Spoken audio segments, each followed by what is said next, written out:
એક નાનકડું ગામ હતું. તે ગામમાં અનેક લોકો રહેતા હતા. તે ગામમાં એક ચોર પણ રહેતો હતો. તે આજુબાજુના ગામોની નાની ચોરી કરી પોતાનું ગુજરાન ચલાવતો હતો.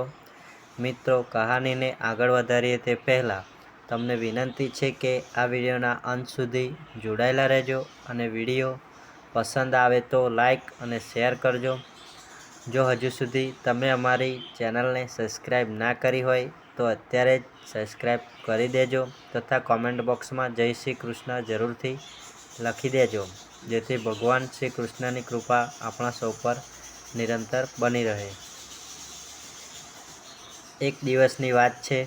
એકવાર આ ગામમાં એક સાધુ મહારાજ આવ્યા. તેમણે ગામમાં સત્સંગ કર્યો અને દરેક માણસ પાસે કોઈને કોઈ વ્રત લેવડાવ્યું.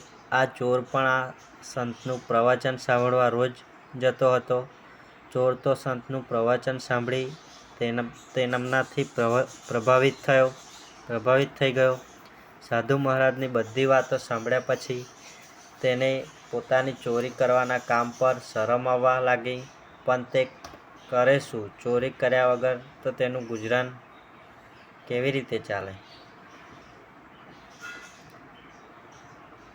તેણે પોતાના મનની વાત સાધુને કહેવાનું નક્કી કર્યું. જ્યારે બધા જ જતા રહ્યા પછી તે એકાંતમાં જઈને સાધુ મહારાજને મળ્યો અને પોતાની મનની વાત કરી. સાધુ મહારાજ તેને સમજાવતા કહ્યું કે તું ચોરી ન છોડી શકે તો કોઈ વાંધો નથી, પણ એક વ્રત લે કે હંમેશા સાચું જ બોલીશ, ક્યારેય પણ ખોટું બોલીશ નહીં. સાધુ મહારાજના કહેવાથી ચોરે સાચું બોલવાનું વ્રત તો લઈ લીધું, પણ હવે તે મુસીબતમાં મુકાઈ ગયો. તેનું ચોરી કરવાનું કામ અઘરું થઈ ગયું.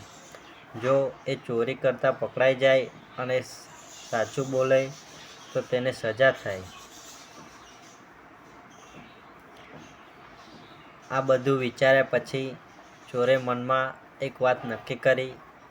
તેને મનોમન એવો નિશ્ચય કર્યો તે હવે એક વાર રાજાના મહેલમાં જઈને મોતી ચોરી કરશે, પછી તેને આખી જિંદગી ચોરી કરવાની જરૂર પડશે નહીં. આમ વિચારી ચોર એક રાતે રાજાના રાજમહેલમાં ચોરી કરવા માટે ગયો. તેણે રાજાના રત્નોની ચોરી કરી. ચોરી કરીને તે મહેલમાંથી બહાર નીકળવા જતો હતો. ત્યાં જ ગુપ્ત વેશ ધારણ કરીને નગર ચર્ચા જોવા નીકળેલો રાજા તેને મળી ગયો.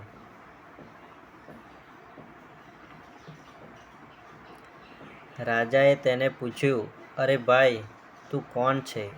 ચોરે કહ્યું, હું ચોર છું. રાજાને તો ખૂબ નવાઈ લાગી. તેણે ચોરને બીજા પ્રશ્નો પૂછ્યા. ચોર બધા જ પ્રશ્નોના સાચા જ જવાબ આપ્યા. ચોર રાજમહેલમાંથી ચોરેલા રત્નો પણ રાજાને બતાવી દીધા. રાજાએ તે ચોરને તેનું નામ અને સરનામું પૂછી લીધું અને બધું નોંધી લીધું. પછી ચોરને જવા દીધો.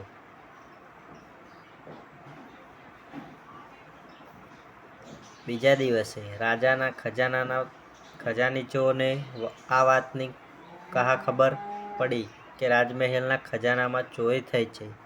ચોરે દાબરડીમાંથી 4 રત્નોની ચોરી કરી હતી. દાબરડામાં કુલ 6 રત્નો હતા, એટલે બાકીના 2 રત્નો ખજાનચીઓએ ચોરી લીધા અને રાજાને સમાચાર આપ્યા કે 6 રત્નોની ચોરી થઈ ગઈ છે. પણ રાજા તો સાચી વાત ખબર જ હતી. ચોરે રાજાને તે 4 રત્નો બતાવ્યા હતા.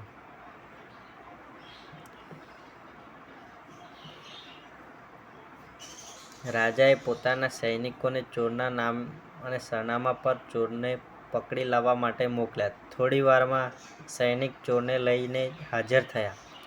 રાજાએ ચોરને પૂછ્યું, તે રાજમહેલના ખજાનામાંથી કેટલા રત્નોની ચોરી કરી છે? ચોરે કહ્યું, 4 રત્નોની ચોરી મહારાજ. રાજાએ બીજો સવાલ પૂછ્યો, પણ દાબરડામાં તો 6 રત્નો હતા.